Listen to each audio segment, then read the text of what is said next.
다시 제가 좀 확인해 볼게요. 세 가지 학설이 전천년설, 그 다음에 무천년설, 그 다음에 후천년설이에요. 이것이 역사적으로 어떻게 변천된 날을 내가 좀 설명해 드릴게요. 그래서 이제 역사적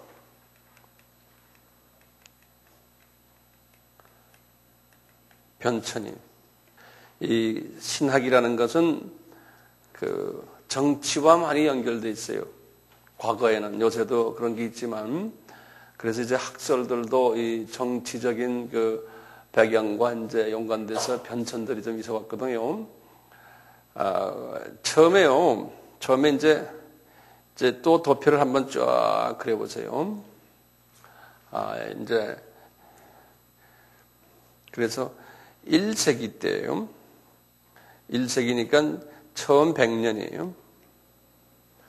이제 제로부터 100을 잡으세요. 처음 100년 동안은 어떤 학설들이, 이제 사도 바울이 이제 이 당시에, 사도 바울이 이제 이번에 68년에 순교를 당했으니까, 주후. 이 사도 바울 시대죠. 처음 1세기 때는요, 전천년설이, 제가 그럽니다. 전천년설이 아주 우세했어요. 이렇게 나갔어요. 다시 말하면 성서는 전천년설로 적혀져 있어요. 그래서 사도 바울이나 1세기 때 또 이제 200년, 또 300년 이렇게 해서 이제 계속가면서 전천년설이 쫙 우세했어요. 그리고는 313년이 혹시 뭔지 아세요? 가톨릭이 아니지. 기독교가 이제 로마 정부에 의해서 공인된 거예요. 그러니까 이 처음 300년은 이게 우리 카타콤 시대라고 그러죠. 지하교회, 지금 우리 중국의 지하교회식으로 동굴에 들어가서 신행생활을 하던 때예요. 그러면서 이제 유럽을 복음화시켰는데 카타콤이라고 그래요. 카타콤. 이렇게 하다가 이제 313년에 이제 기독교가 공인된 거죠. 그 왕 이름 혹시 아세요? 컨스탄틴 왕이라고 그러죠. 컨스탄틴.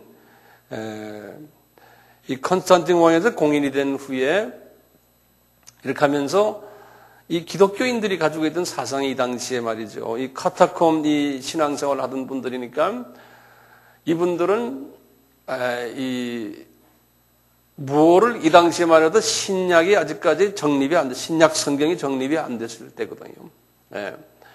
이분들은 뭘 기다리겠어요? 예수님의 재림을 기다리는 사람들이 고통스러우니까. 그래서 이 당시에 이 사람들은 예수님의 그 재림, 천천년도에서 말하는 지금 천년왕국이 곧 빨리 왔으면 좋겠다. 자기네 생각에는 이게 지금 환란 속에 있고 7년 환란이 이제 우리 삶 속에서 곧 있을 테고 이제 곧 예수님이 도래했으면 좋겠다고 믿었던 사람들이에요. 그러니까 열심들이 했어요. 열심들. 그러면서 이분들이 외치고 다녔던 게 뭐냐면요. 왕중왕. 우리의 왕이 오셔야 된다. 그 왕을 우리는 기다린다. 그러면서 이 유럽의 전역에 지금 기독교인들이 퍼져 있었거든요. 외치면서 그러니까 가장 싫어했던 분이 누굴까요? 로마 제국의 황제예요. 로마 제국의 황제가 위협을 당했어요. 자기 백성들이 자기를 기다리는 것이 아니고 엉뚱한 메시아인데 그분을 왕으로 생각하고 왕 중에 왕이 온다고 자꾸 그러는 거예요. 그게 왜냐하면 이 전천년주의적인 이 사고 때문에 그러는 거예요. 그래서 이분들 생각에는 고작해야 주한 500년 되면은 이 세상 끝난다고 생각했어요. 이분들의 생각은 하나님이 분명히 이 세상은 한번 좀 한 100년 많아야 몇십 년 있으면 끝난다고 급한 사람들은 말이죠. 그런 그 급격한 마음으로 주님을 섬겼어요. 그러다가 보니까 임금님이 화가 났어요. 자기를 찾지 않고 딴 분을 찾으니까.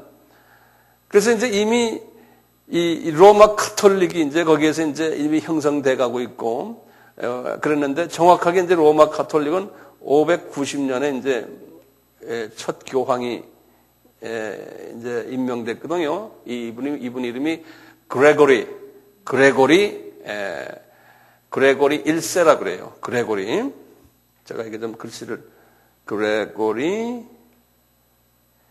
1세라 이렇게 하는데요.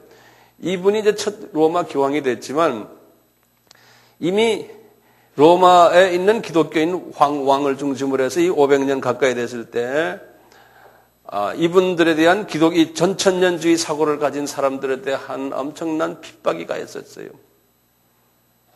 정치적인 이유 때문에 핍박에 가해지다 보니까 그 밑에 있던 소위 그 교계의 지도자들이 왕에게 잘 보이려면은 전천년주의를 다른 주의로 바꿔야 돼요.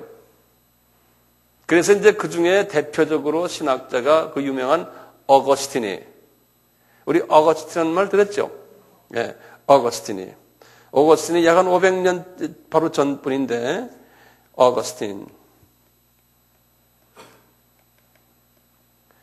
이 어거스틴 이분이 유명한 신학자예요. 이 어거스틴이 이 성경을 무천년주의로 바꿔버렸어요. 종말론을. 어거스틴이. 자, 그래가지고 황제님, 저 사람들 말하는 게 되게 다 비성서적입니다. 이미 왕은 주후 30년에 예수님은 이미 오셔서 지금 다스리고 계십니다. 그 왕이 다시 오는 것은 지금 오시는 게 아닙니다. 앞으로 1000년, 2000년 후에 천천히 오실 테니까 걱정하지 마십시오. 그래서 신학을 다시 재정비를 한 거예요.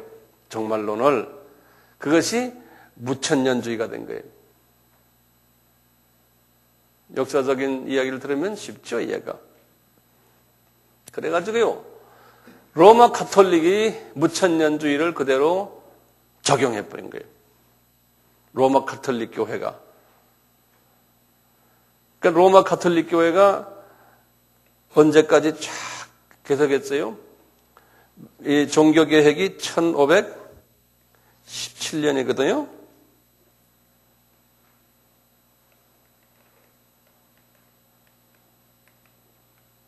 종교개혁이 개혁이죠. 영어로는 reformation 그래요. reformation, reform 한다는 reformation, reformation 그러는데요.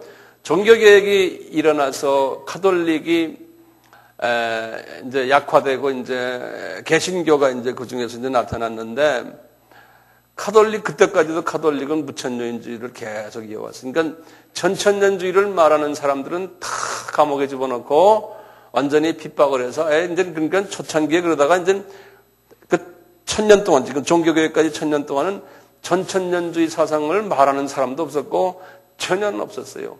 그걸 말하면 다 이단으로 해서 다 목을 쳐버렸다고요. 이 종교가 그렇게 무서운 거예요.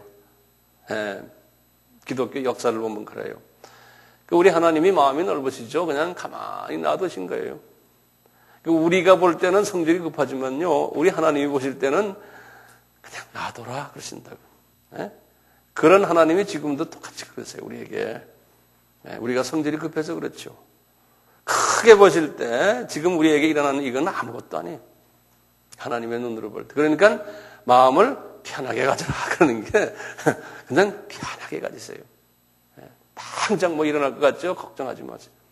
하나님의 큰 계획 속에서 우리는 지금 움직이고 있는 거니까요. 자, 이렇게 해서 이제 개신교가 나왔거든요. 개신교가 제일 먼저 나온 개신교가 루터가 이제 개혁을 했으니까요. 루터가 만든 교단이 루터교회예요. 그리고 이어서 칼빈이 만든 교단이 개혁교단이라고 그랬어요. 그 중에 개혁교단 중에 하나가 장로교예요. 그렇지만 이분들이 루터교나 장로교나 이런 분들이 종말론을 바꿀 수가 없어요. 왜냐하면 그동안에 영향받아온 것 그대로니까. 그래서 쭉 무천년주의로 그냥 이어갔어요. 무천년주의로. 기독교 역사 속에서요. 쭉 이어가다가 이 1800년도부터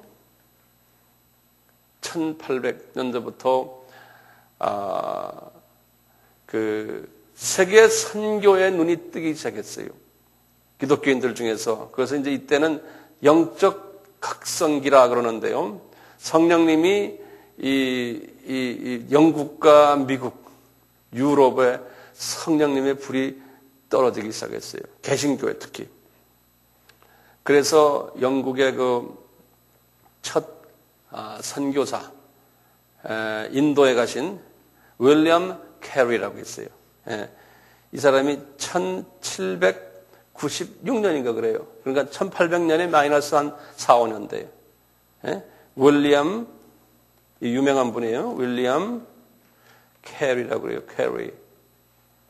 베프티스트. 베프티스트 하면 침례교죠. 이분이 인도의 선교사로 가는 선교사의 첫 선교사 이름이 윌리엄 캐리. 아주 유명한 분이에요. 여기 선교사님들 앉아 계시면 이분이 그 선교사님들의 할아버지. 이분이. 그래서 이제 해외 선교가 이때부터 시작이 되면서 이 선교사들의 생각은 뭐였냐면은 예수님의 재림이 가까웠다라는 하나의 그 대명제를 가지고 선교를 하기 시작을 했어요. 이 복음이 들어가지 않은 곳에 복음 전해야 된다. 그래야 예수님이 오신다. 그러면서 이분들이 가지고 있던 종말론이 뭐냐? 성경을 들여다보니까 무천년주의와 다르다는 거예요. 그래서 이분들이 이제 선교사 그룹들이 전천년주의의 그 새로운 과거의 초창기에 있었던 그 사상을 다시 도입하기 시작을 했어요. 전천년주의를 도입해가지고 그것을 선교주에다 뿌렸어요. 선교주에다가. 그래서 지금도 가면은 이 인도니 중국이니 동남아시아 나라니 아프리카니 난민이 가면 대부분의 제3세계의 교회들은 다 전천년주의 종말론 사상을 가지고 있어요. 우리나라도 마찬가지고요. 우리나라도. 그러면서 나오다가 이제 이분들이 그러니까 핍박이 좀 있었죠. 주류 교단에게요. 그러다가 이제 1900년대에 와서 이 제2차 영적 각성기가 또 나타났어요. 영적 각성기가 이제 그 1800년 전후로 해서 한번 있다가 한 4, 50년 가다가 다시 1900년 전후로 해서 또 영적 바람이 불었어요. 이때 선교사들이 많이 미국을 중심으로 해서 영국을 중심으로 또 많이 나왔어요. 그 유명한 우리 허드슨 테일러니 또 우리나라의 선교사가 몇 년이 왔습니까? 1884년에 왔다고요. 이분이 언더우드 아펜셀러가 인천에 내려온 것이. 벌써 1884년 전에 1850년대에 이미 중국에는 선교사들이 많았어요. 중국에는요. 개신교를 얘기하는 거예요. 가톨릭은 그보다 훨씬 전이에요. 이 우리나라의 가톨릭 역사는 200년이에요. 우리보다 개신교보다 100년이 빨라요. 가톨릭 역사가. 특히 이 가톨릭 분들은 이 충청도 쪽으로 많이 왔거든요. 이 중국을 건너서 그래서 충청도에 가톨릭이 강해요. 여기 충청도 분 몇 분 있죠? 충청도가 가톨릭이 강해요. 이유가 있어요. 선교사들이 그때 거기 떨어졌기 때문에 그래요. 예. 이렇게 선교운동이 막 일어날 때 이 선교사들이 다들 전천년주의의 그 종말론 사상을 가지고서 세계를 돌아다녔어요. 그래서 이제 우리나라에도 온 아펜셀러니, 언더우드니 또 다른 교단의 선교사들이 다 전천년주의 사상을 가지고 우리나라에 떨어졌어요. 선교의 그 운동을 하던 사람들이 다 이 사상을 가지고 왔어요. 예.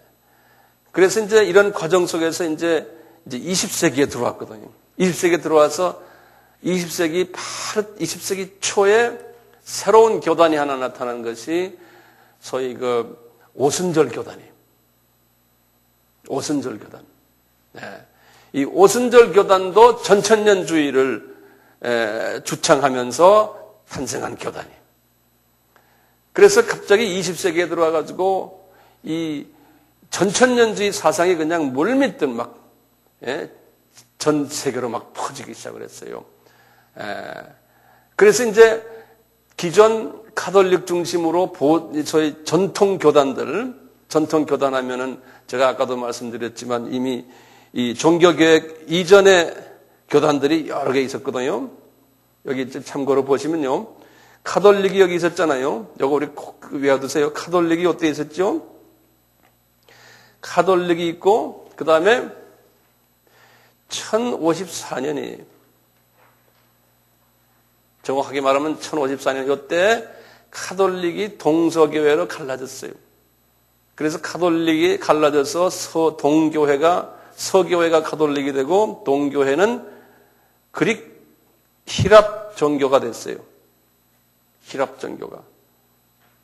이 사람들도 어거스틴의 영향을 받아가지고 무슨 주의예요? 무천년주의를 가지고 있었어요.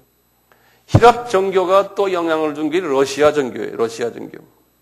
거의 똑같은 해 러시아도 이때 복음을 받아가지고 동방교회로서 아주 자리를 마치고요.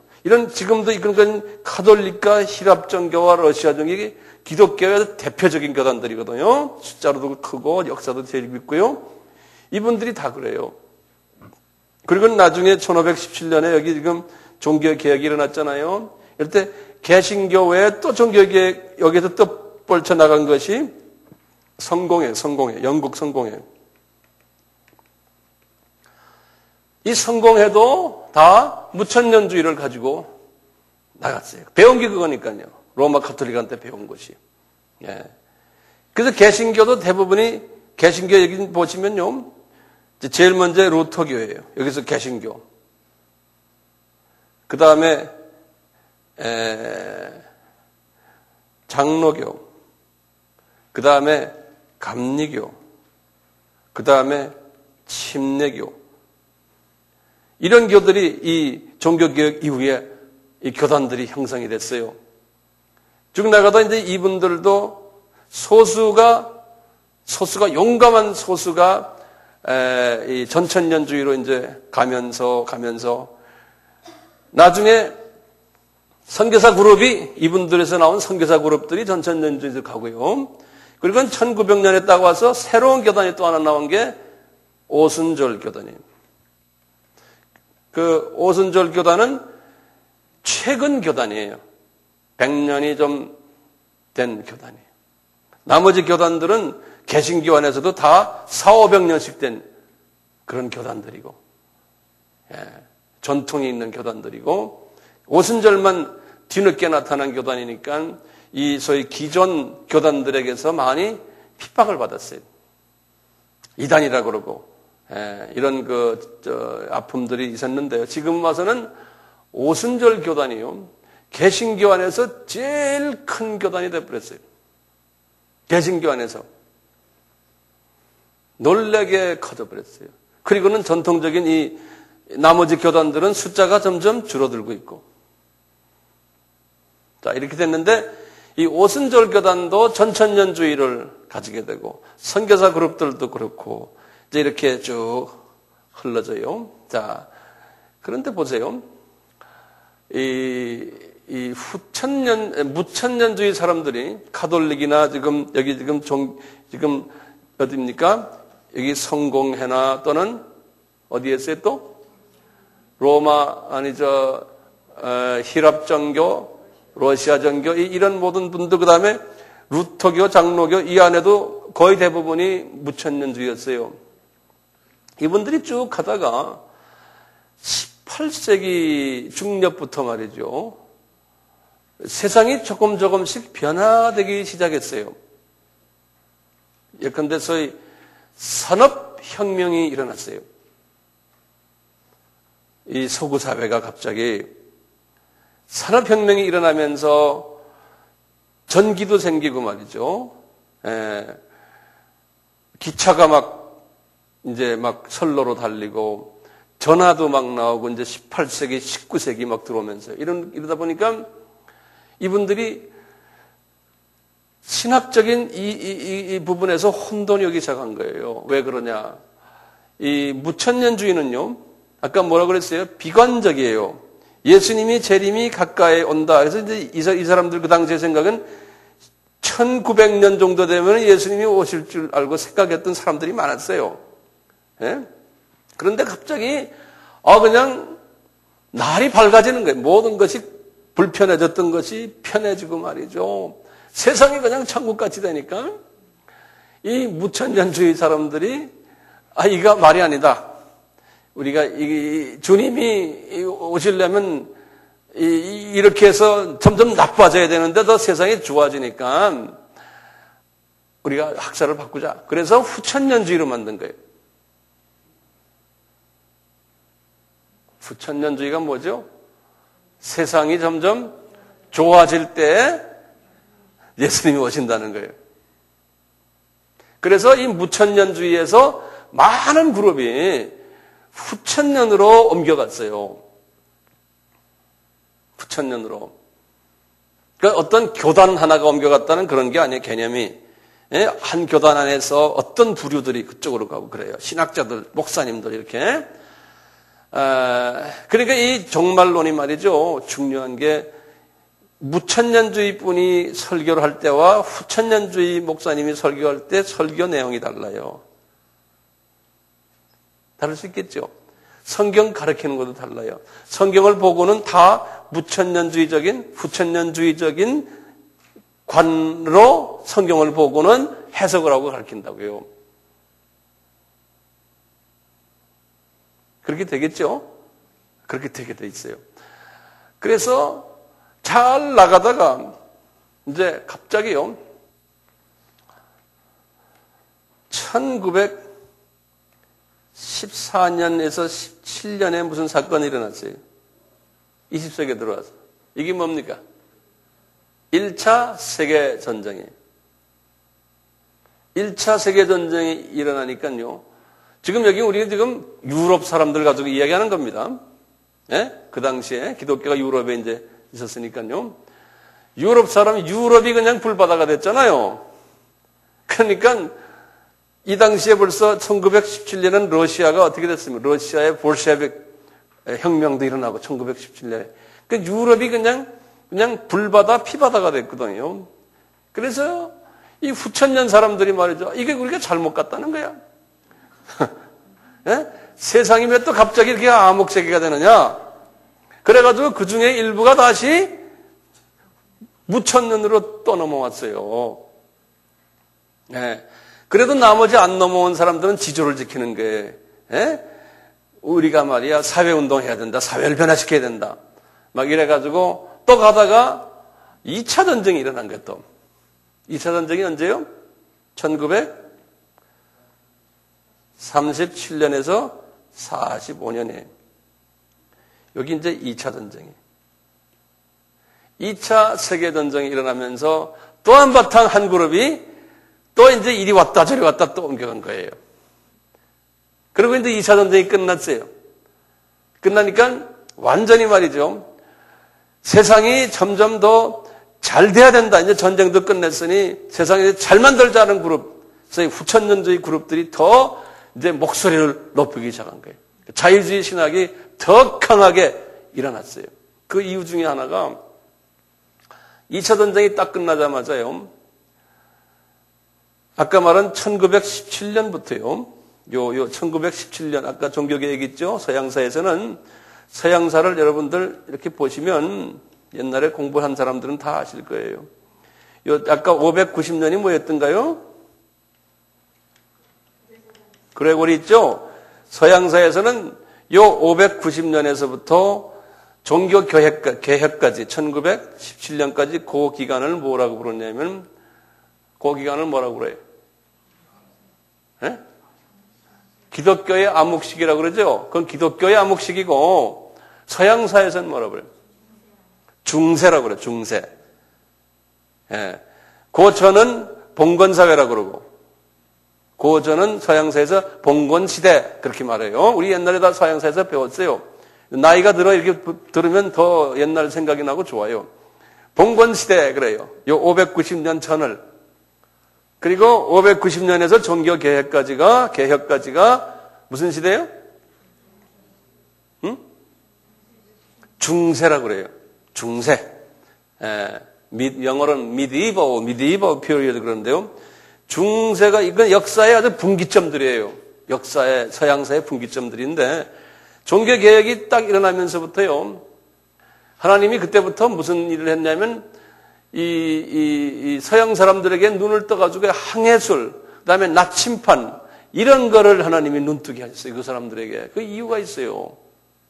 눈 떠가지고요. 스페인 사람들, 포르투갈 사람들, 영국 사람들, 홀란드 사람들 배를 만들어가지고 이게 막 돌아다니는 거예요.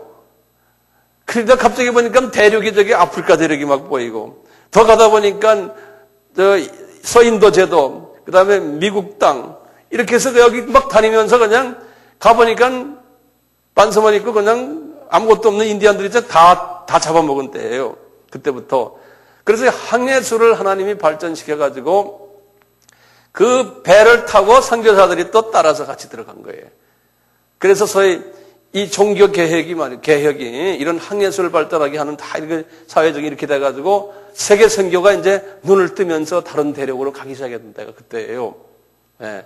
그렇지만 이게 정치적으로 보면은 아주 나쁜 때예요. 요 1917년부터요, 1945년인 세계전 2차 전쟁 끝날 때까지를 무슨 시대라고 그래요? 식민지 시대라고 그러는 거예요. 영어로는 colonial period라고 하는 거예요. 식민지 시대.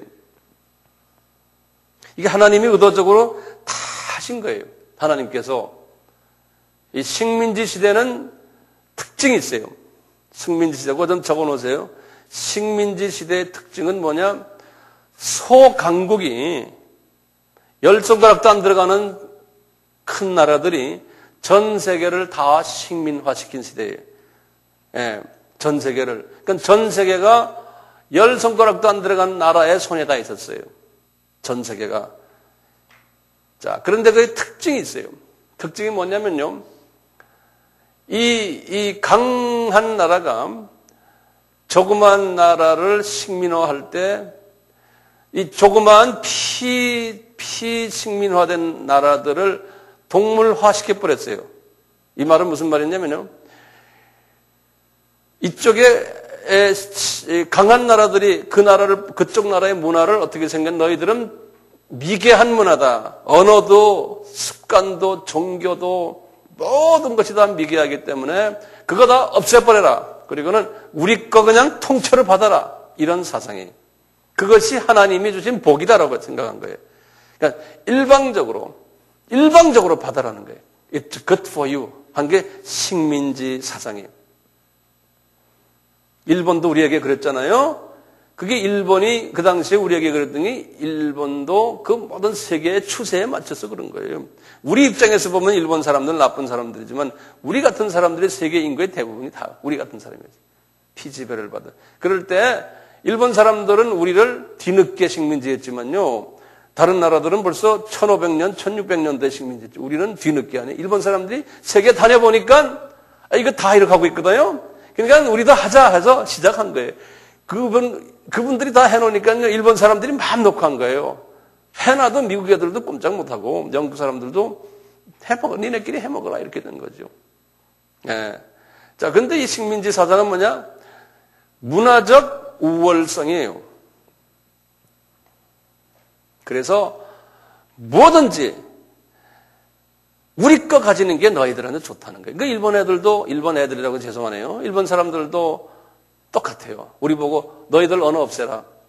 그 다음에 전부 우리식으로 다 살아라. It's good for you.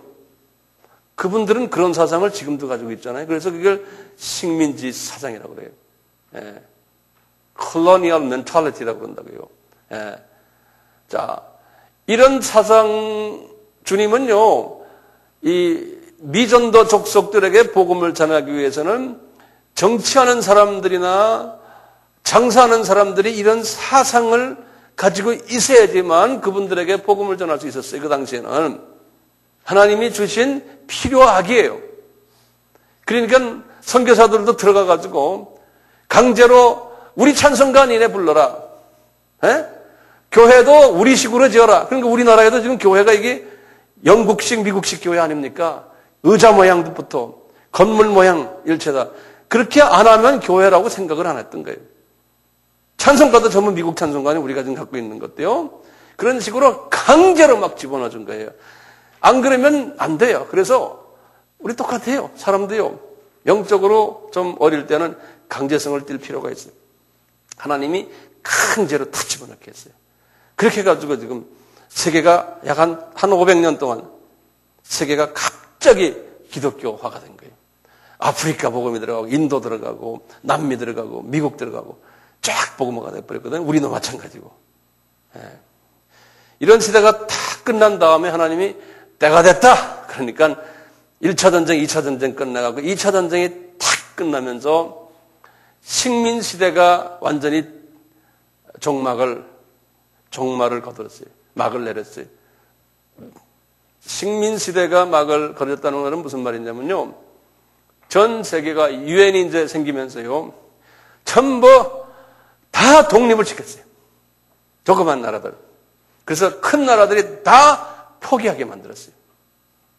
그래서 아프리카가 그 조그만 그 큰 그 대륙이 말이죠. 이름도 처음 들어보는 나라들이 그냥 여기저기서 우후죽순처럼 나왔잖아요. 옛날 제가 중학교 다닐 때뭐라도 아프리카의 나라들 외우기 지리 시험에 무슨 이름도 모르는 갑자기 뭐 유엔에서 또 발표했다 또 얼마나 여러분도 그랬잖아요. 예? 그러듯이 이 나라 저 나라가 우리가 그러는 것 우리도 제일 빨리 독립한 나라예요. 1945년이면 우리가요. 우리 하나님 우리 은혜 주셨어요. 이스라엘은 언제 독립했어요? 1948년에 영국이 지고 있었거든요. 이스라엘은. 예. 그래서 이 독립된 독립국가들이 많이 나오면서요. 무슨 주의가 생겼냐면 민족주의가 생겼어요. 영어로는 nationalism이에요. 민족주의가. 이 nationalism 뭐냐? 제국주의를 다 없애버리자. 나쁜 놈들이다. 우리 걸 다 약탈해 갔으니 이제는 내 민족 내가 살리자. 이 민족이 우리 같으면 이승만 대통령. 이런 운동이 전 세계에 일어났었어요. 조금만 독립하면서 못해요. 그래가지고 그 안에서 이제 우리하고 똑같은 양상들이에요. 제국주의 사람들과 같이 놀아왔던 사람들을 다 죽여버리고 구테타 해가지고. 예? 지금 우리가 지금도 뭐 그런 거 있죠. 과거사 이야기하지 않습니까? 이것이 지금 우리만의 이야기 아니에요. 전 세계가 다 그래요. 근데 우리는 지금 강하게 나타나는 거죠. 근데 하나님이 우리 민족은 빨리 깨어나게 하고 지금 세계 10대 경제 대국으로 만들어 놓은 건 이건 기적 중의 기적이죠. 딴 나라를 보세요. 아직도 옛날 제국주의 거기에서요 벗어나지 못하고 있어요. 예. 그리고 지금도 민족주의 가지고 자기네끼리 싸움하는 거예요. 우리도 뭐 지금 남북이 지금 그 후에 갈라졌지만요. 이런 이야기들이 전 세계에 깔려져 있거든요. 예. 이런 과정 속에서 이제 소위 종말론도 이 안에서 이제 변화들이 오는 거예요. 제국주의를 반대했던 사람들은 종말론이 어떻게 오냐면은 대부분이 후천년주의로 오는 거예요. 우리 민족을 잘 살리자. 사회 변화시키자. 예? 소위 그 반독재. 예. 독립한 나라 치고 독재 안 한 나라가 없거든요. 군사 독재, 쿠데타 이런 게 전 세계에 일어나니까요. 거기에 반대 세력들이 대개다 보면 반정부하는 사람들. 우리도 지금 그런 경험을 했고 지금 우리나라가 지금 정권을 잡고 있는 사람들이 옛날에 반정부 했던 사람들이 주축을 이루고 있잖아요. 그러니까 이분들이 교회 나가지만 이분들이 교회 나가는 사람들이나 그분들 뒤에서 미는 목사님들은 대개가 후천년주의적인 사고방식을 가진 사람들이에요. 나라를 새롭게 하자. 우리가 지금 남북이 갈라졌으니 남북도 하나가 되도록 하자. 이게 평화를 위해서 하나 되자. 그렇게 하지 않습니까? 이 뭐 김대중 대통령도 다 이런 사상을 가진 사람들이에요.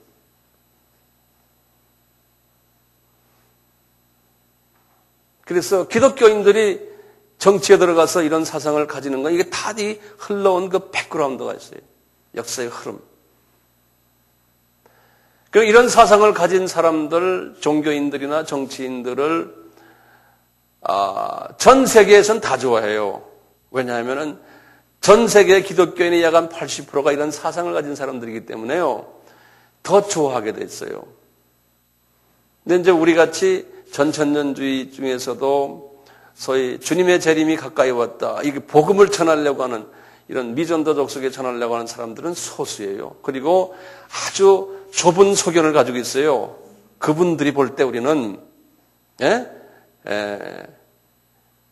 그리고 이 세상은 점점 악해지니까 그 악해지는 걸 위해서 우리가 변화를 시키자 이런 것보다도 악해질수록 우리는 더 나가서 복음을 전하자 하는 그런 사상을 가진 우둔한 사람들이 소수의 무리가 지금 우리 무리예요. 여러분들은 모르겠지만 최소한 저는 그렇다는 거예요.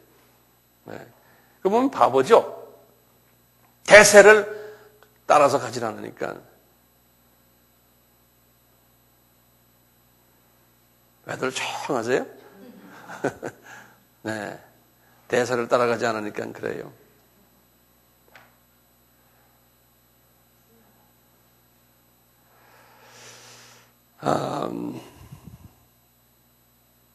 혹시 여기에 대한 질문 있어요?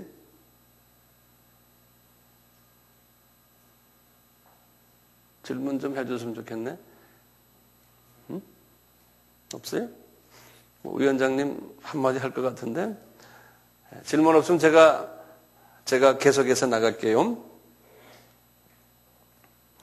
역사적인 그 흐름을 간단히 제가 섭렵했어요. 네. 그리고요, 제가 이제 전천년주의에 대해서 조금 더 좀 부연을 해드릴게요. 무천년이나 후천년은 그 정도만 아셔도 돼요. 더 아시면 더 머리가 좀 복잡해지니까요. 그 정도만 아셔도 되고요. 이제 전천년주의 보세요.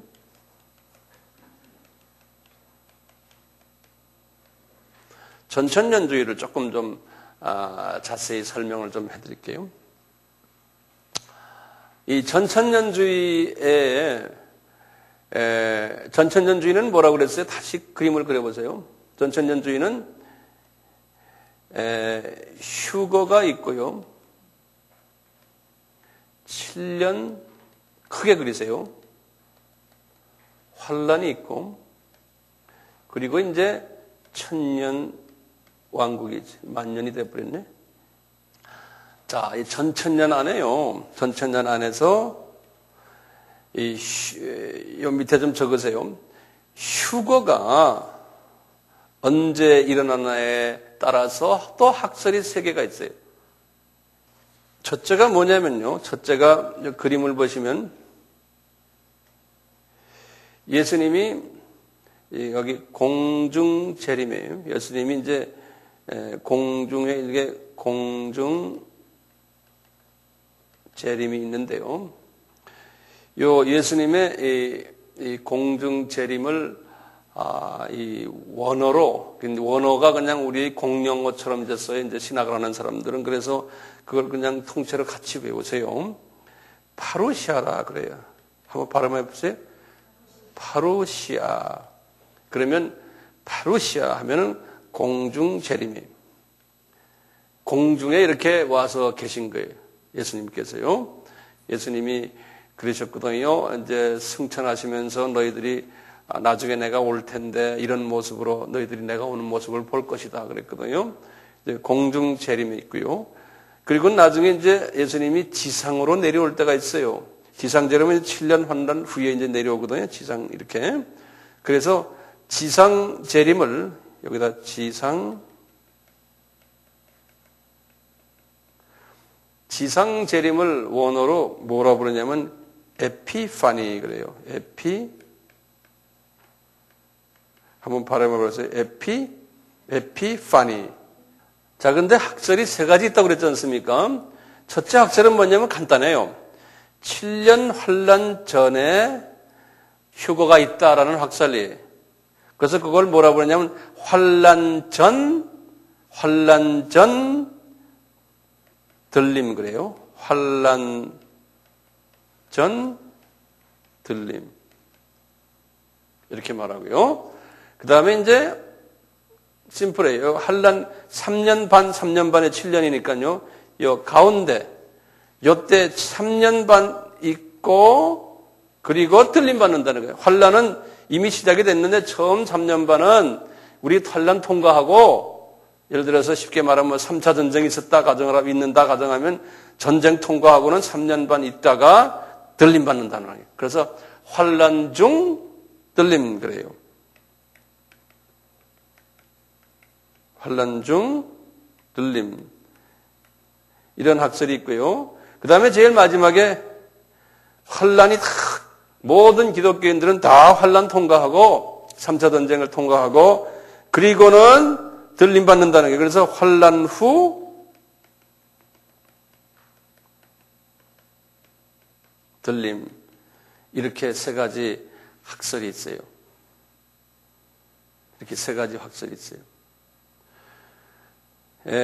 그러면 이게 어떤 게 맞습니까? 이렇게 이제 물어볼 거 아니에요?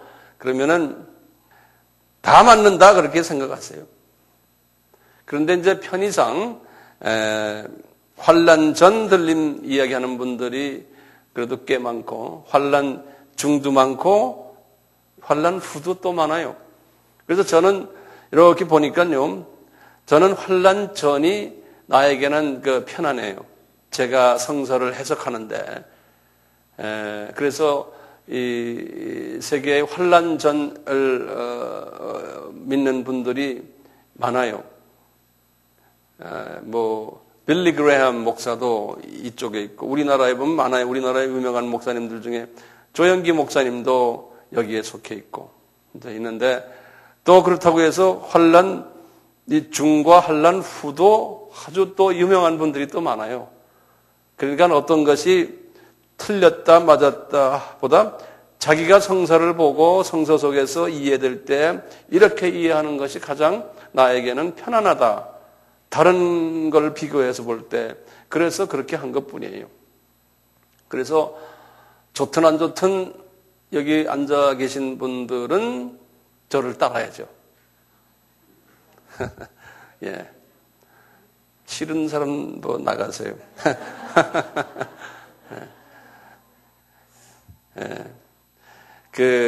이것은 지금 전천년주의예요. 전천년주의에서 이 들림을 언제 받냐에 따라서 차이가 있어요.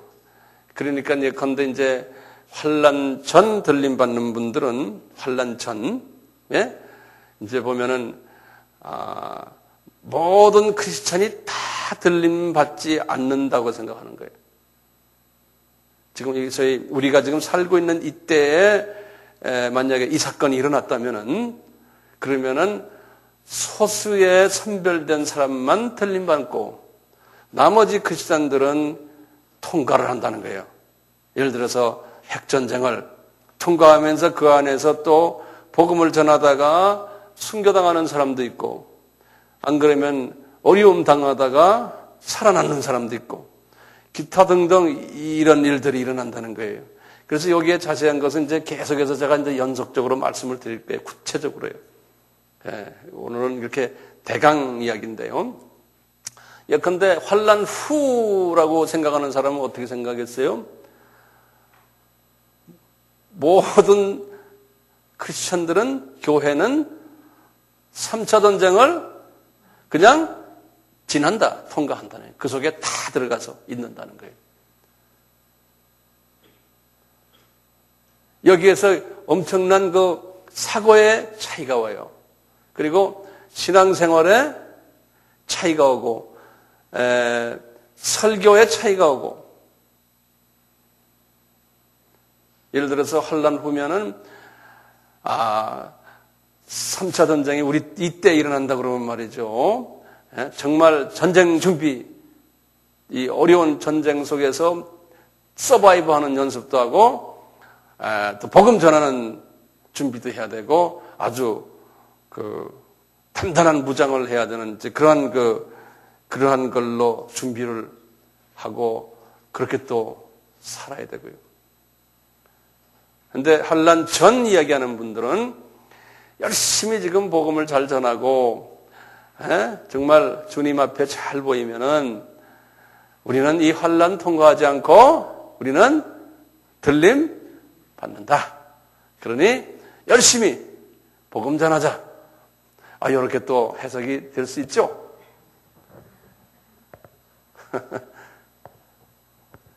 예, 이런 일들이 있어요. 그런데요, 이 전천년주의에서요, 가장 문자적으로 해석하고 아주 그냥 예수님의 재림을 가장 구체적으로 기다리는 그룹이 하나 있어요. 이 그룹을 세대주의라 그런다고요. 세대주의. 그랬어요. dispensationalist 그러는데요. 이 세대주의라는 말을 써요. 우리나라에 선교사로 왔던 초창기의 대부분의 선교사들은 다 전천년주의에다가 환란 전 들림에다가 거기에다가 이 세대주의적 신학 종말론 신학 사상을 가지고 있었어요. 이 세대주의란 게 무엇냐를 우선 우리나라에서는 이쪽 사람들 예를 들어서 무천년주의 사람들은 이 세대주의적 후천년주의도 마찬가지. 이분들은 이 전천년주의에 대해서 막 심하면 막 이단시하고 막 이런 사람들도 꽤 있었어요. 예. 옛날 로마 카톨릭부터 오던 그 사람들이 그렇게 생각했거든요. 그리고 특히 이 세대주의적인 사고를 가진 사람들 막 이단시하고 막 이랬어요. 근데 우리나라는 목사님들이 100명이면 약간 70명 정도, 80명 정도가 세대주의적, 완전 세대주의는 아니지만 전천년주의의 종말론 사상을 가지고 있어요. 교단을 떠나서 대부분의, 왜냐하면 우리의 믿음의 선조들이 그걸 우리에게 가르쳤어요. 제가 중국에 자주 가잖아요.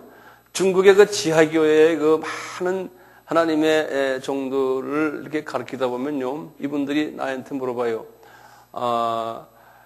종말론을 뭘 가르칩니까? 이렇게 물어. 그분들 성경이 파삭해요. 대지도자들이에요. 그래서 나는 전천년주의를 가르친다. 그러면 좋대요.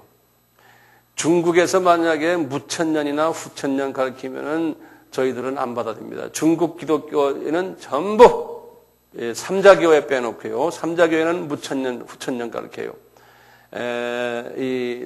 저희 가정교회, 지하교회는 다 전천년을 가르쳐요. 그러니까 제가 거기에 가서 그분들에게 가르칠 수가 있어요. 벌써 이 종말론이 맞지 않으면은 단에 못 쓰게 해요.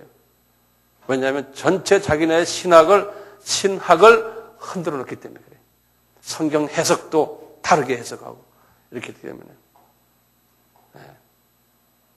그래서 종말론이 중요하다고 제가 말씀드렸잖아요. 그렇게 되거든요.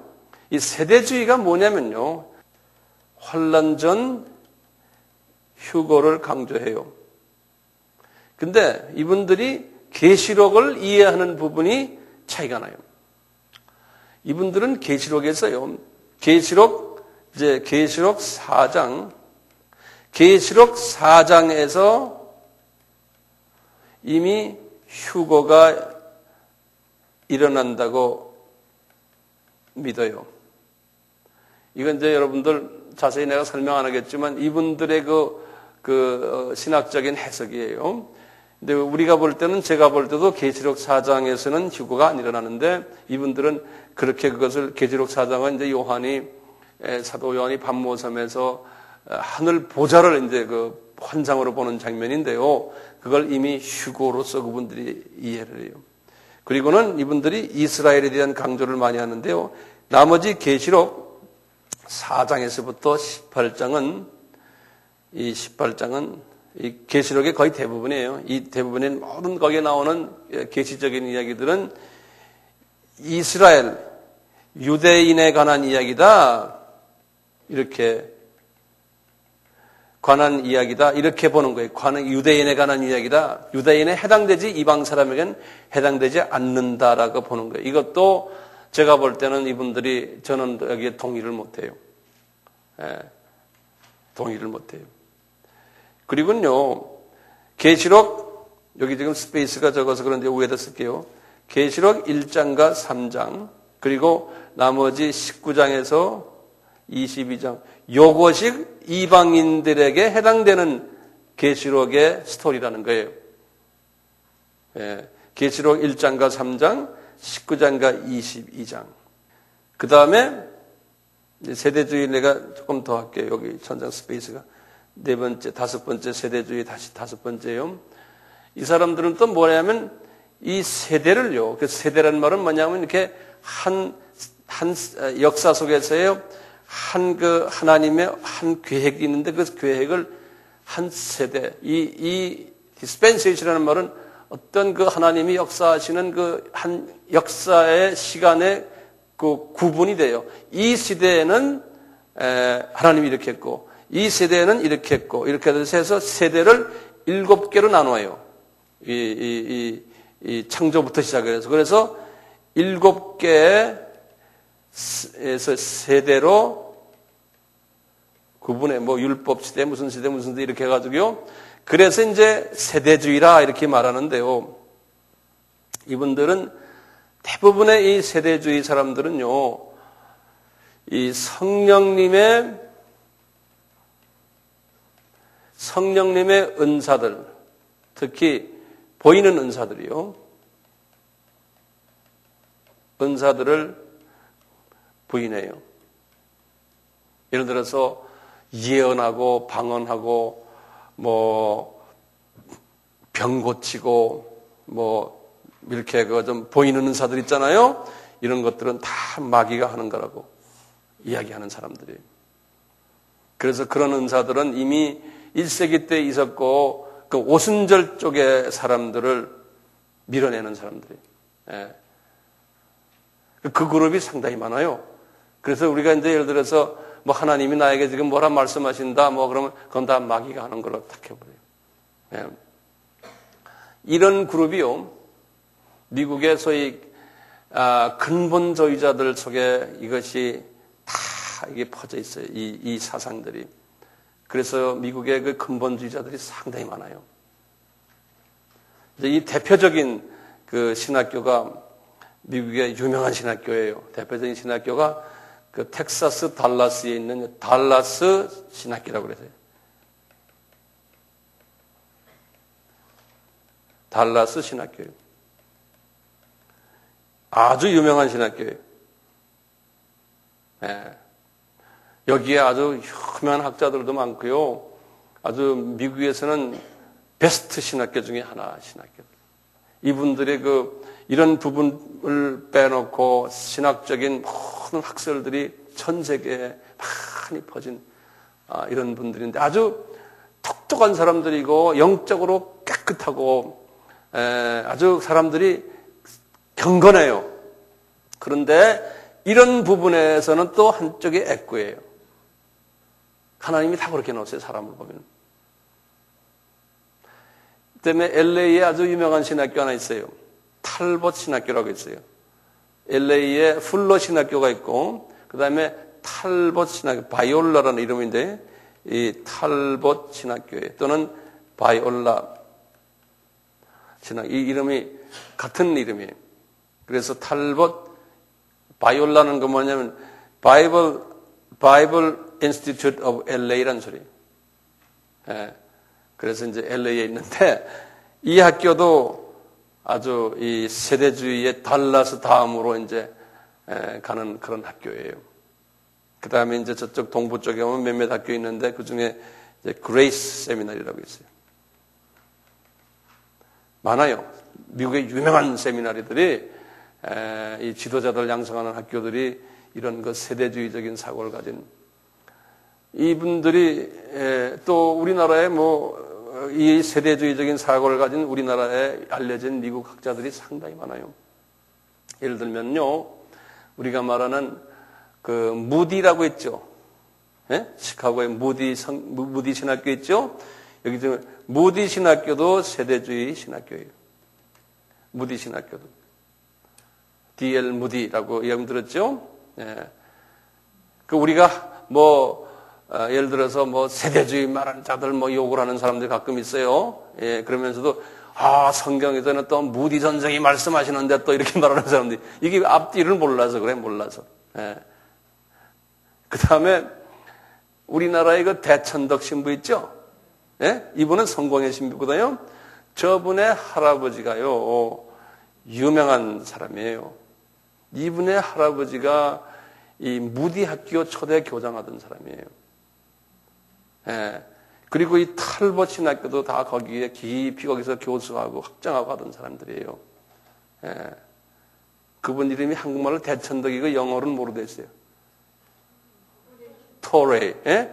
유명한 거예요. 그 할아버지가. 그 손자가 우리나라 영성을 많이 영적인 영향을 끼친 분이거든요. 전부 유명한 세대주의자들이에요. 예.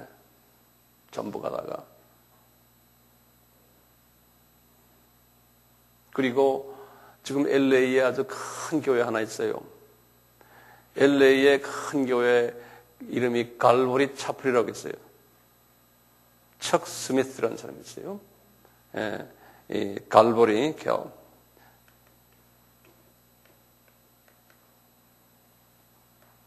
갈보리 차플이라고요. 아주 유명한 교회거든요. 교인이 내 생각에는 2만 명에다가 이 교회를 통해서 나간 개척교회들이 미국에 한 5, 600개 돼요. 우리나라에 이 사람 책이 많이, 이 사람 설교가 많이 번역이 됐어요. 이거 척 스미스라고요.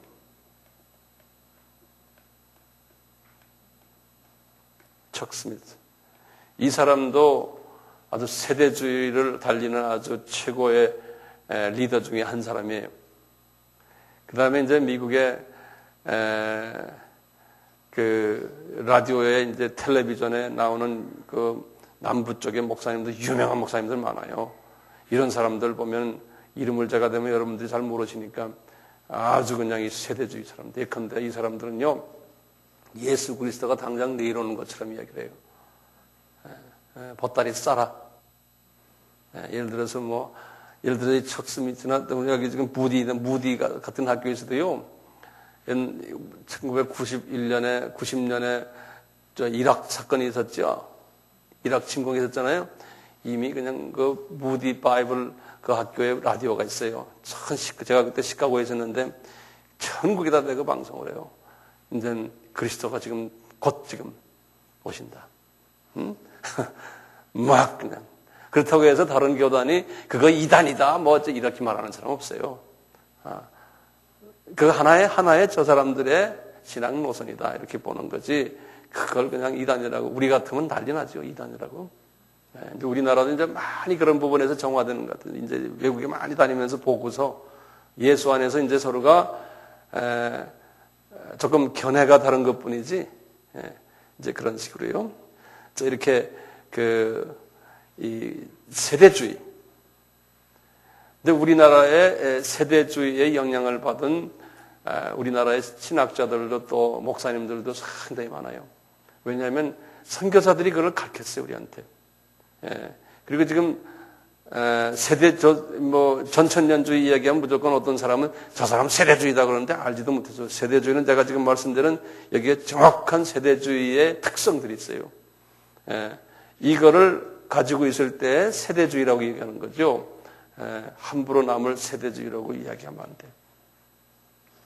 그리고 또 세대주의 자체 나도 거기에 동의를 안 하지만 이분들을 통해서 또 많은 하나님의 복음 사역을 많이 해오고 지금 이 신학교들이 기라성 같은 하나님의 참 종들이 여기서 또 많이 나왔어요. 어떤 한 부분에서 우리가 동의를 못하지만 그분들이 또 우리를 볼 때는 또 똑같이 보는 거예요. 그러니까 다 영적으로 보면 우리가 다 애꾸들이 조금씩. 그 애꾸들이 합해서 왕눈을 만드는 것 같아. 하나님은 그렇게 만드신 것 같아, 우리를. 이렇게 말하는 제 자신도 내가 온전해서 내가 다 알아서 지금 하는 게 아니에요. 하나님이 나에게 보여주신 그것만 지금 이야기하는 거죠.